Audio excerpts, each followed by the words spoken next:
je suis Johan et aujourd'hui nous allons vous apprendre comment faire du power riser. La première étape, les protections et comment les enfiler.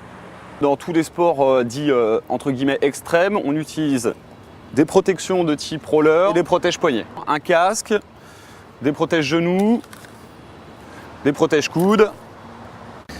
Donc seconde étape pour ce sport, c'est évidemment l'équipement du power riser. Donc on retrouve des fixes de type snowboard avec une attache en mousse et du scratch qui va venir autour du tibia. Ça s'utilise très facilement et simplement, on met que quelques secondes à les enfiler.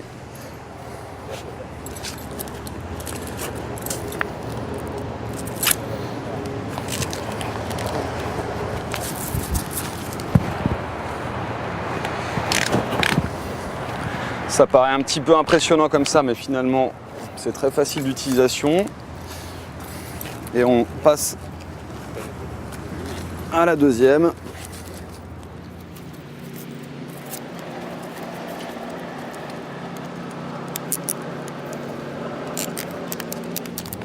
Et voilà, on est parti.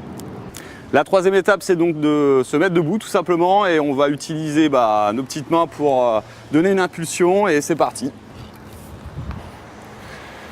Et voilà, c'est comme la marche à pied, on retrouve exactement le même équilibre. Pour votre première séance de power riser, il est des fois un petit peu plus facile d'utiliser une OETR un petit peu plus haute et vous utilisez juste vos mains pour mettre debout. Vous avez une deuxième technique, si vous n'êtes pas très rassuré, vous pouvez demander l'aide d'un ami tout simplement qui va vous prendre les mains et vous aider à vous mettre debout. Alors une paire de power riser est composée d'une partie en plastique, en gomme, à peu près la même gomme qu'on retrouve sur les roues de roller, qui s'appelle le tampon. Donc c'est la partie qui est en contact direct avec le sol. Donc on va en fait remonter sur la paire. On va retrouver ici le ressort qui va donc nous servir à sauter.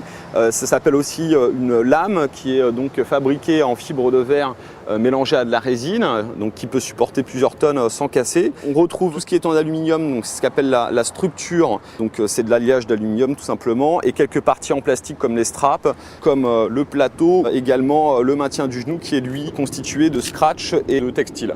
On va donc regarder un petit peu les différents réglages qu'on peut faire sur le power riser, c'est-à-dire que nous avons ici le maintien du genou.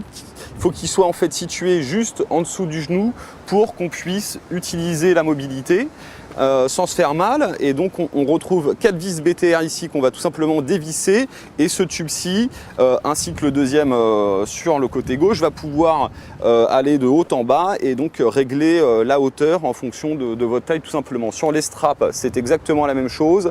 Les straps, c'est en fonction de la grandeur de votre pied. Vous avez plusieurs réglages, plusieurs trous, vous allez pouvoir en faire dévisser la vis et puis la remettre tout simplement au bon endroit pour avoir le bon réglage sur vos straps. C'est fini pour la mise en place des power riser et moi je vous dis à très bientôt pour la suite des événements pour apprendre les pas de base du power riser.